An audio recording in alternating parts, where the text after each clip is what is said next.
Today, on Independent Wrestling Profiles, we're talking with the Little Manic Zondra Lee.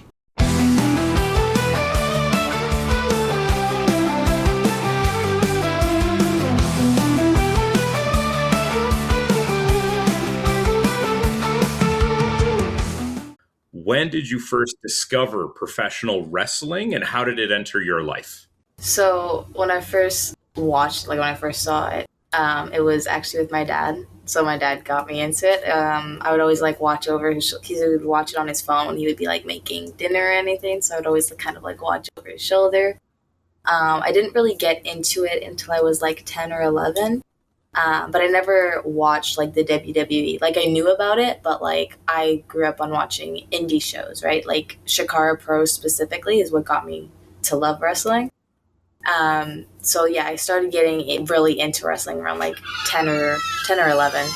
And then when I was 12 years old, I decided, okay, I want to actually do this. So that I took my parents aside. I'm okay, I want to be a wrestler. How do you feel about that? And they're oh yeah, that's cool. Go ahead. Cause I'm 12 years old, right? It's not an actual thing.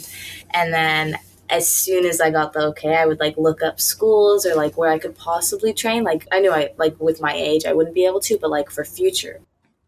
And then I went to a few independent shows around me. The first show I went to live was a Smash wrestling show. Okay. I think that I was around 12 as well. And then there's this home promotion where I grew up in North Bay called Northland Wrestling.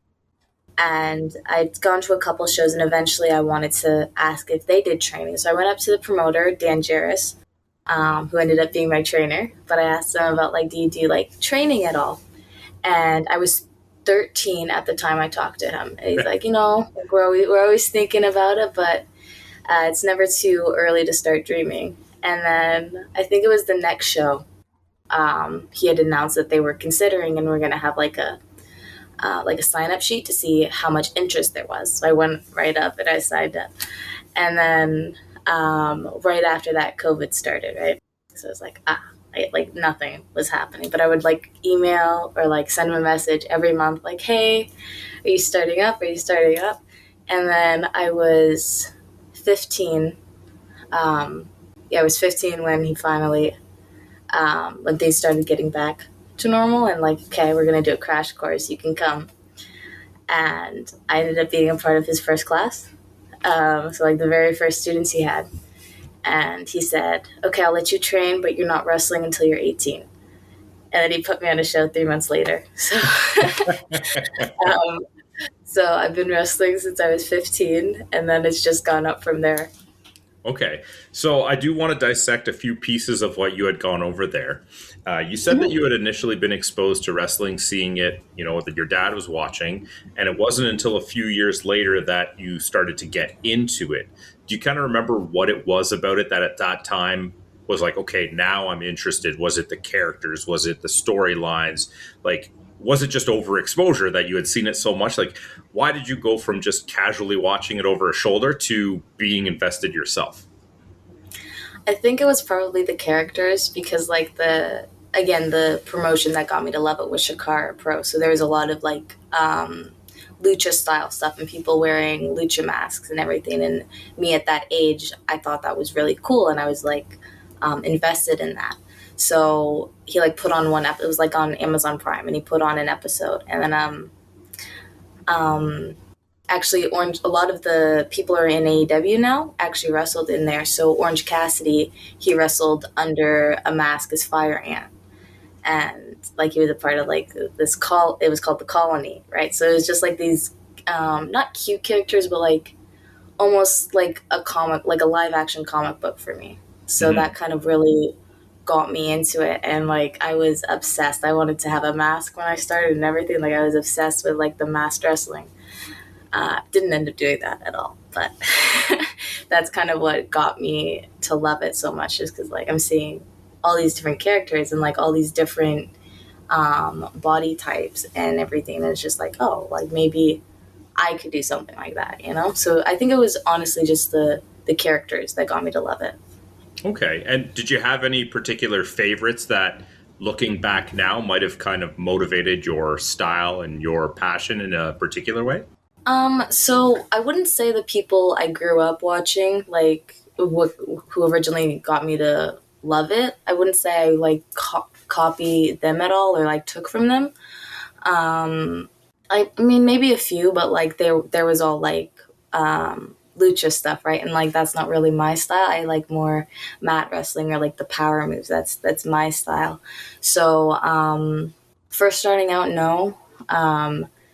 But now like because I've expanded just watching that one company, so I like a lot of Japanese wrestlers, like Hiroshi Tanahashi. I loved his stuff, right? And Rhea Ripley is like my number one fave. So like a lot of her moves I try and like, well, not like her moves, but like her presence or like how she is in the ring, I try and imitate that. So I wouldn't say like who started me to like wrestling. I wouldn't say I really took from them all that much. Yeah. Well, I see with like the Rhea Ripley, what you were saying, not necessarily just moveset, but also like persona, attitude, even maybe attire, right? Like just different inspirations can be found from all over the place. Now, you had said that you had, right from an early age, 12 years old, decided this is what you want to do. And I don't think it's uncommon for a 12-year-old who watches wrestling to be like imagining they're doing it and wrestling in the basement and things like that. But we all ebb and flow, right? We get into high school, social commitments, maybe other sports, things like that. You didn't seem to deter from that at all. Like you went from like pipe dreaming it to just I'm going to go and find wrestling. Uh, was there a point where like others around you, like your family, realized well, that's just not a kid's dreams? Like this is absolutely going to happen at some point somehow. Yeah, it was definitely a shock for my mom. Like my because she didn't really like she watched wrestling because I liked it, but it's never really been her thing. Like she only comes to my shows to watch me. But my dad, I think after the first year of me asking and then like keep pursuing it, I think he really realized that this is what she wants to do. But I still get comments from my family. It's like, I'm actually surprised you're still doing this. Like, so this must really be important to you. So yeah, I think it was just when I first said it's just like, oh, it's just a kid's dream. And then it eventually got to, oh, she's serious about this, right? So I've been doing it for like almost 5 years now. So I think I've kind of solidified my decision for them. So going into it, you said like kind of right after COVID, you were still very young. How did you feel going into the training? Yes, this is something you've wanted, but we all have an image of it in our head. When you actually go, it might be overwhelming. It might be different, not in a good or bad way from what we had envisioned. Like, what were your thoughts and your feelings and your reactions to starting that training and what it actually entailed versus what you expected? Mm-hmm. It was, I'm not going to lie, it was very intimidating for me. Because, like, well, how it started, because they were going to have a crash course, but my sister wanted to come with me, right? Like, my older sister. And she couldn't make that one date. So the first time I went, it was just me and her, because he had made time for the two of us. And then I went to the other one, and it was all boys and, like, a lot older than me. So, not only with just, like, COVID, where I'm not seeing anybody at all, and now it's just, I'm in a room full of guys who are like a lot, like either twice my age or even just like adults, and I'm a 15-year-old girl. So it was very intimidating for me, and I'm just like, okay, I almost feeling like I didn't belong, but I kept doing it because I wanted to prove to myself that I could.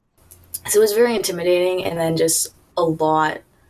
You can ask my coach, it took a lot of work to get me out of my shell, and just comfortable with, because like my sister, she went to a few, but then like it wasn't her thing. So then I started with her, and then I didn't have any girls in that. So it was just I'm constantly with guys, and like there's nothing wrong with it. And I think it's great to work with like guys training and stuff, because it like teaches you a different way to go. But first starting out, it can be really hard because it's like you have nobody else kind of like you. So I felt even like more separated in a way, but over time, you get more comfortable with it, and then you start making those friendships. So then after like a year, I think I finally started to break out, because like I'm still that awkward teenager. So it was,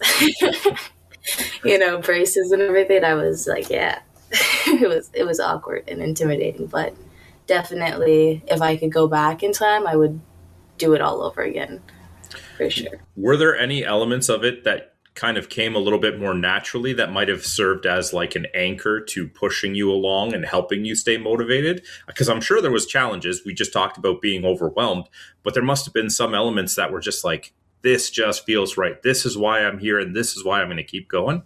Yeah, so I was told like a lot of things came naturally to me just with like move sets. Because I never did like the only sport I ever did growing up was biathlon, so I never did any mat wrestling. But apparently, I was like really good at it in like amateur style, like actually mat and grappling and stuff.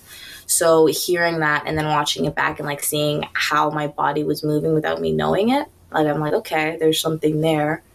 So obviously I'm doing something right, or I have something like some sort of talent in this. So then I just kept going because I'm seeing improvement than what I had. So it's just when you realize you have like that natural ability, it can help a lot with building your own confidence. So I would say mat wrestling or just like the grappling or like how to center like your body. That just came naturally for me, and I didn't get it until like watching stuff back. So I'm dying to know. You were told adamantly that they don't want you wrestling until you're 18, and that very clearly was not the case. Can you take me through a little bit of what happened there? So yeah, it was just like he didn't want because of my age. He's like, okay, we're not even gonna. I don't want that look, and like I don't want to have to almost worry about like my age. And then it was like I think a month after me being there, he's like, okay, like you're progressing a lot. I don't want to say better than the others, but like I can see your improvement a lot faster. And it was just like constantly surprising him almost. And he's like, okay, I'm going to give you a match at this show. It ended up being a showcase where like he brought in a few guys, but it was more just his students. Mm-hmm. So it was like, okay, you're going to be first up and we're going to see how well you guys do it. It ended up being good and he liked it. And then he put me on my second match then it was on like one of his bigger shows. It was against Casey Spinelli. I don't know if you and he had me right after intermission. I was dying that one. I'm like, okay, this is my second match. I have no time to plan anything. It's like meeting her day of. So yeah, I would say like why he put me on at 15 was just he thought I could handle it and was trying to see if I actually could. It's like testing the water almost. That's great to test the water, but I got to know, how are you feeling? Because you're 15 years old. You've been training for just a few months. You were told you can't do this until later. And then here you are. Like, you must have been incredibly overwhelmed and maybe even a little surprised at what to expect, because that's a lot for any wrestler to have their first match on a showcase that quickly, let alone at your age. Where were the nerves at? How were you feeling? How did you get through to the point where we finished the match and it was good?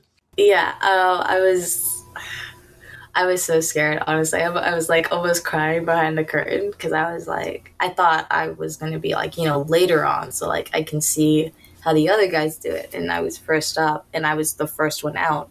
So I was almost crying behind the curtain, like trying to like do breathing. I was an absolute mess. And then just the weeks building up to it, I was like, okay, I know what I have to do. And I was just trying to memorize it and like trying to figure out what it would feel like walking out there. So the nerves are all over the place, honestly. Like, I actually did start crying in the back. I'm not. I was watching through the monitor and I'm seeing everybody come in, and I started crying, and I come down, and then I go behind the curtain, and I almost started again. I'm like, okay, you got this. Just like, but it was very overwhelming for sure. There were tears. So I do want to ask, because I've heard a number of performers talk about almost just like the feeling that just kind of washes over them when they break the curtain, and the nerves go away and the overthinking goes away, and they just kind of get caught up in the moment. Was it a very surreal feeling to just go out and do it? Did that just kind of disappear, at least for that period of time? Yeah, I was honestly surprised because I had so many people tell me as soon as you go out there, you'll be fine. And I didn't believe them. But then as soon as I did walk out and I did around the crowd and I got in, as soon as I stepped in the rain, I'm like, okay, I'm good. Like I understand this now. Like I feel fine. I know what I'm doing. I just felt comfortable as soon as I walked in. So I didn't believe people when they said that. But then when you experience it for the first time, it's like, okay, this is actually so cool. So yeah, it's definitely a true thing. All right, so you get a couple matches under you. You're starting to find your legs. Talk to me a little bit about the evolution of your persona, and I don't necessarily mean character in specific, but just your attitude towards the of like the shows, the reaction that you want to get out of the crowd. How did that all come together? How do you see yourself as a performer today? So it's definitely been a long haul to get to who I am and like where I am now. First starting out, I kind of just listened to everybody and like their opinion. And I still listen to like opinions now, but it was like I was doing exactly what people suggested because I just wanted to please everybody and give them what they thought was a good version of me. So I really didn't start like breaking out and figuring things out for myself until like a year and a half in when I had more matches. And then I got my first custom gear set. I'm like, okay, so now I can start adding to who and like how I want to look. So I don't think it ever ends, like figuring out how to add to your character or like add to who you are. But after a while, because I've always loved like punk rock or just like the emo style, like that's who I was growing up. So I was like, okay, I want to put that into who I present in the ring. And eventually it got to the point where I decided, okay, we're going to be the Little Manic. And then that stuck. And I've just kind of built on that. So the way I see myself is just, it's basically me amped up like 100%, right? It's just taking everybody's attention, like forcing it to be on me, just like, commanding the ring in a way. And I found that that's worked for me and that's what makes me Zondra, that's who I am. So again, it's always a journey and a process of finding out who you are and what you want to portray. So I don't think it's ever going to end, but I think where I am now is miles from where I was when I started. Okay. You talked about earlier that you were just doing what everybody said because you wanted to please everyone. And I have to imagine that there's probably a lot of obligations at such a young age. You're not just wrestling, you're balancing school, social life, I don't know, maybe a part-time job. Like that is a lot for somebody at a young age to juggle. Did you ever find yourself having difficulty with that? Or was it pretty much just you knew that wrestling was the top priority and everything else was just falling into place? Yeah, it was hard for sure, and it still is. Like it's a lot of juggling, but at that age, it was a lot. But I found that wrestling, even though it added another thing to what I to my plate, I thought that was like basically my rock. Like it calmed me down. It helped me with all the other things that I had to deal with, like school and like work and everything else, like that a 15-year-old girl will go through and stuff. So wrestling really kind of was basically the cornerstone and like what gave me happiness in a way. Mm-hmm. So I never saw it as like a burden or like something else. I thought that was what I would look forward to all the time when I was going through everything else, So it was never like, it was never a burden or anything. It was, everything was for wrestling. Yeah. So it was almost like your safe space. I know when I was 15 and I was playing sports, like it was just kind of a place where everything else could melt away that was going on in my life. So now you've been doing this for 5 years, as you said. Can you tell me a little bit about some of the highlights of your career thus far? Things that, if you were to just look back fondly on the last 5 years, come to mind most immediately, whether that be matches, conversations with other performers on the road, chance encounters with a fan, just anything that makes you think back to like, yeah, wrestling's awesome, and I'm so glad that it let me do this. Yeah, so I've had a lot of those moments in my career, but the very first one I had was wrestling at the time my dream opponent, which was a wrestler I had watched growing up. Her name was Divya, and I got to wrestle her. I think like 2 years into it, and that was the first time I've actually like cried after a match because this was somebody I had watched growing up and who I really wanted to work, and I got to do that. So I think that would be like my first moment like that. But I've had like a lot that I've been so thankful for. I've got to do extra work with like TNA, like background and stuff, which was the coolest thing ever. I've got to work with like bigger names like Jody Threat and Masha Slamovich. I've worked with Hollywood, Haley J. Like I've got so many opportunities that have just completely blown my mind, and I never thought I would get to do. But I would say probably the biggest, most recent, like, wow accomplishment I've had was getting to go and train in Mexico, which was like an absolute dream come true. It was the best experience ever. I did that actually in November. So I said that was the most recent, like, big thing I've done. And it was, yeah, I have all like types of moments, but I would say Mexico was like the biggest one recently. How did that come to be? Did you just reach out again, or did an opportunity present itself? Like, I mean, that is a big move. It absolutely is. So, tell me a little bit about that experience. Yeah, so I actually got to go out there through. I don't know if you've heard of like Jacques Rougeau's wrestling or Loot Academy, like that competition. I think he's had 3 now. But I was one of the winners from the 2024 competition. And with that, one of the prizes was getting to train in Mexico. So I was able to go out there through that competition. So it like set up with Psycho Clown's gym. And then we were able to go out there. I went out there with Jeremy Prophet, Giant Orion, and Riley Rose. So we were the 4 people who won. And then we just went out and I spent 10 days out there, and then the other people, we all went kind of at different times. But so yeah, I got to train with a bunch of people, and it was absolutely insane. It was the best experience ever. You don't need to let us in on any secrets or anything like that, but did you notice any very stark differences between training here and training in Mexico, good or bad? Just like, hey, this is just a different way that they approach it, a different mentality that, maybe you really liked. Yeah, so a lot of it was different. Like from first getting in, I had to I had to learn to do things completely opposite because here everything's, normally it's the left side. Over there, it's the right. So I had to completely change how I did things because that was, to them, that's backwards.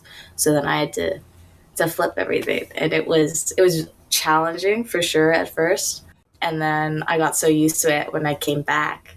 I was then backwards to everybody else here, but they do a lot of like little tweaks to what, like the simplest moves, like just hand placement or footwork is the simplest little switches, but it looks so much better if you do it right, So I've tried to take like little things that they do and like switch it to make it work for how we wrestle. Because I can't do exactly what it is because then that's backwards for other people here and it won't flow properly. So I try and take like little tidbits that I learned there and like, try and accomplish it, like put it into here. But I learned a lot more like, because I never do anything off the ropes. Like that was not my thing. But then they would make me do that over and over again. It's like, you're here, you're going to learn this stuff. I'm like, okay. It was terrifying, but I have like a little more experience now with that than I had before. So like everything is backwards though. So you got to travel to Mexico. You faced opponents that you watched growing up. I mean, you've done a lot in what I would imagine is a short period of time. I don't think it's unfair to say. That said, though, what what do you want to see out of your career moving forward? And it doesn't have to be long-term end game goals, but like, are there some smaller goals, companies you'd like to get to, other destinations you'd like to travel to that are just kind of more on the immediate bucket list? Yeah, one of the big things on my bucket list is to wrestle in every province in Canada. I'm getting close to it, but I think I have three more provinces left, I think. Um, but I think that's like probably like my smallest goal right now. But yeah, just like wrestling in every place in Canada, that would be my highlight. Or like my goal that I want to. And then I have worked at a few places in the States, but I want to try and branch out there a little more too. So those would probably be my two smaller goals right now. But like the end goal is getting signed. Like I think that's everybody's, but like getting signed would be the end, like my top one. Oh, absolutely. But I mean, there's got to be some steps between there. You're not just going to jump to getting signed right away. Is there any promotions in Ontario that you still want to work for that you haven't had a chance yet?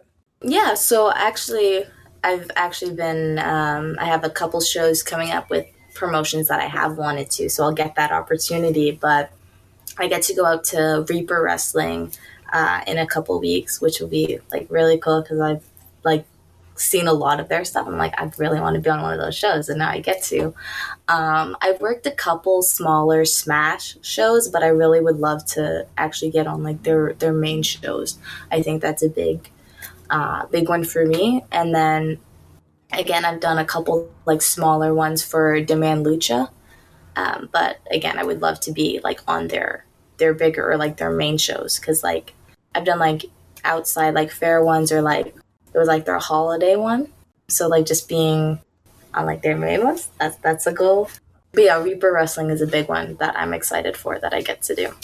Yeah, I think it would be awesome if you could get on Smash just because you said it was like your first indie show. And I think that would be an awesome full circle moment to get to perform on one of their main shows where it's like, hey, I was somebody in the audience that was watching this and thinking, one day I want to do this. And then you could be that person for somebody else. Do you ever think about being like I don't know if role model is too strong of a word, but an inspiration for another generation of wrestlers?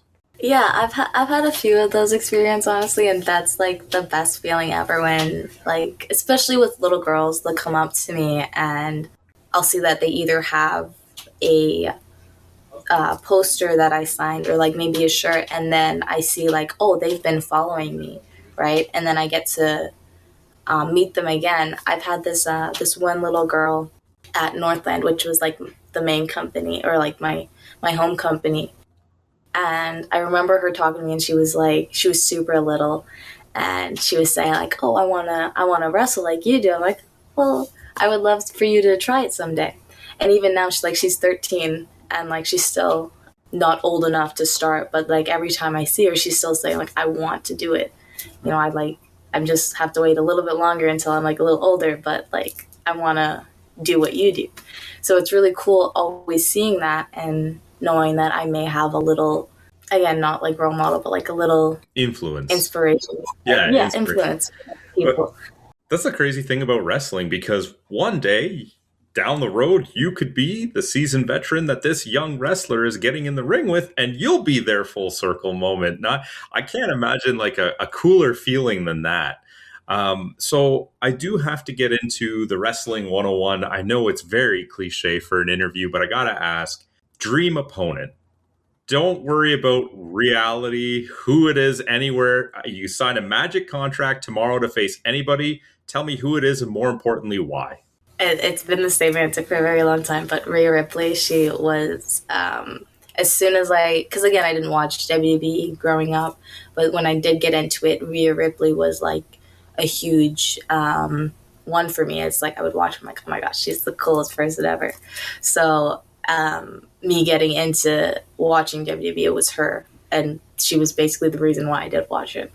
So then getting to having the opportunity to be able to wrestle her would be like, that would be the highlight of my career. She's like, yeah, she's amazing. And then if it wasn't her, if I could, I think another amazing one, if reality wasn't a thing. I think China would be another one. Like she was amazing too. So either one of them, but leaning more towards Rhea, just because. So you gave me two, and I like to do like kind of the round numbers thing. Let's make it three, and tell me who your indie dream match would be then. Ooh, okay. See, that's difficult. I've wrestled a lot of like my my dream matches already. It's a good question. Well, I mean, we got current, we got historic. It just makes sense to get an indie one out there, even if it's somebody you've wrestled before that maybe you're like, hey, I wrestled them really early, but it would be awesome to do it now when I've been around a little bit more. I'm a little bit more experienced and understanding of it. Like, just who would it be? Well, I would love, like, I have worked her before, but it hasn't been like recent or anything, but I would love to work Jody Threat again. She's awesome. But I'm trying to think of another one that I haven't worked who I would like to. And then, like, who isn't signed to TNA? It's like, that's hard.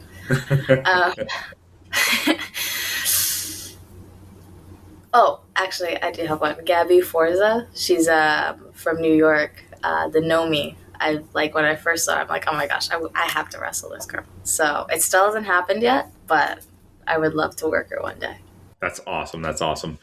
So one thing I like to ask everybody before we sign off is for a piece of advice. Maybe one day these can be put together and help somebody out. But if you had an opportunity to go talk to a younger version of yourself who was just starting out, not necessarily to make it easy, but what would be the most important piece of advice that would just help you along the journey? The best piece of advice, I would say, it's not as serious as you think it is. Because I thought that every mistake, every slip up was this huge deal and that I was messing up so bad. But it's not as serious as you think it is. Like, it's good to have a standard and to know that you're messing up and like have that drive to do better. But messing up in training, it's not as serious as you think it is. Or even on a show, that's how you learn. So like, it's serious, but not as serious as you think. So, like, cut yourself some slack. I would say that's probably the best advice for me and anyone else who's starting out, for sure. So embrace the mistakes and learn from them. Awesome. Before we sign out, can you just let people know once again who you are and where they can follow you on social media if they want to keep up to date with what you got going on? Of course. So I am the Little Manic Zondra Lee. You can follow me on Instagram at ZondraLee_wrestling or Facebook where it's just Zondra Lee. I'm trying to get the X account up, but it's not working right now for me. So Instagram is probably the best place to find me, though. You can follow me for where I'll be at shows or even just updates on what I'm doing, but yeah, it's been fun, and thank you so much for having me. It was my pleasure. Thank you so much for taking the time. Of course. Thank you for tuning in to Independent Wrestling Profiles. Please help out the show if you can with a like, subscription, or review. We'll see you next time.